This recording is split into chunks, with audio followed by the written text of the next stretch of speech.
नमस्कार, मी सेजल पुरवार. महाराष्ट्राचे महानिर्णय या विशेष कार्यक्रमात तुमचं मनपूर्वक स्वागत. सुरुवातीला पाहूयात एक महत्त्वाची बातमी. मुंबई शहरातील वाहतूक कोंडी कमी करण्यासाठी आणि नवी मुंबई आंतरराष्ट्रीय विमानतळाचा प्रवास हा अधिक सुलभ करण्यासाठी महत्त्वाकांक्षी ऑरेंज गेट ते मरीन ड्राईव्ह शहरी बोगदा प्रकल्पाचा मुख्यमंत्री फडणवीस यांच्या हस्ते शुभारंभ करण्यात आलाय आणि या प्रसंगी टनेल बोरिंग मशीनचं लोकार्पणही करण्यात आलेलं आहे. यावेळी उपमुख्यमंत्री एकनाथ शिंदे, विधानसभा अध्यक्ष ॲडव्होकेट राहुल नार्वेकर यांच्यासह अनेक मंत्री आणि अनेक अधिकारी हे उपस्थित राहिले आहेत. ऑरेंज गेट बोगदा प्रकल्पाचे फायदे. मुंबईतील पूर्व पश्चिम उपनगरे आणि नवी मुंबई जोडली जाणार. प्रवासाचा वेळ 15 ते 20 मिनिटांनी कमी होणार. इंधनाची मोठ्या प्रमाणात बचत होणार. ध्वनी आणि वायू प्रदूषण कमी होण्यास मदत होणार.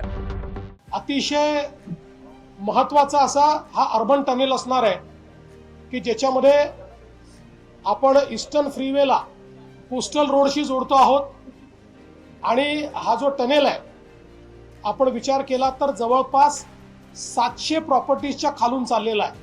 त्यातल्या अनेक 100 वर्ष जुन्या हेरिटेज प्रॉपर्टीज देखील आहेत. ईस्टर्न रेल्वे आणि सेंट्रल रेल्वे या दोन्हीच्या लाईन्स खालनं तो चाललेला आहे. राज्य शासनानं डिजिटल सातबाराला कायदेशीर मान्यताही आता दिलेली आहे. महसूल मंत्री चंद्रशेखर बावनकुळे यांनी याविषयीचे आदेश सर्व जिल्हाधिकाऱ्यांना दिले. तर आता केवळ 15 रुपयांमध्ये अधिकृत सातबारा उतारा मिळणार आहे. यावर तलाठ्याची स्वाक्षरी आणि स्टॅम्पची गरज नसेल. राज्य सरकारनं घेतलेला हा निर्णय ऐतिहासिक निर्णय मानला जातोय.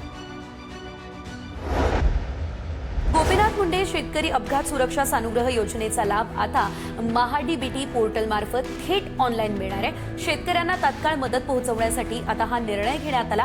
ही माहिती कृषी मंत्री दत्तात्रय भरणे यांनी दिली.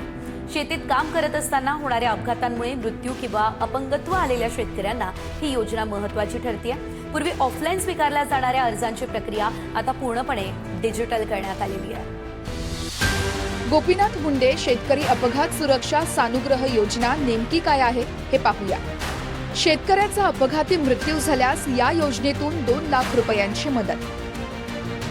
एक डोळा किंवा एक अवयव कायमस्वरूपी निकामी झाल्यास 1 लाख रुपयांची मदत. 2025-26 या वर्षाकरिता या योजनेसाठी 120 कोटी रुपयांची तरतूद. केंद्र शासनाच्या सूचनेनुसार महाराष्ट्र राजभवनाचं नाव आता लोकभवन करण्यात आलेलं आहे. या संदर्भात राजभवन प्रवेशद्वारावरील नाव 3 डिसेंबरला रात्री बदलण्यात आलं. लोकभवन आता केवळ राज्यपालांचं निवासस्थान आणि कार्यालय न राहता ते राज्यातील लोक, समाजातील विविध घटक, विद्यार्थी, शेतकरी आणि नागरी समाज संघटना यांच्याशी संवाद आणि संवादाचं गतिमान केंद्र बनलं पाहिजे, असं राज्यपाल आचार्य देवव्रत यांनी म्हटलंय.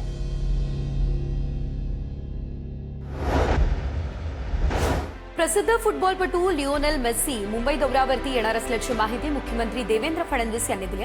मुख्यमंत्री देवेंद्र फडणवीस यांच्या नेतृत्वाखाली राज्यातील विशेषतः ग्रामीण भागातील फुटबॉलचा विकास साधण्यासाठी प्रोजेक्ट महादेवाची अंमलबजावणी केली जाते आणि यासाठी 60 मुलं आणि 60 मुलींना सिलेक्ट करण्यात आलंय.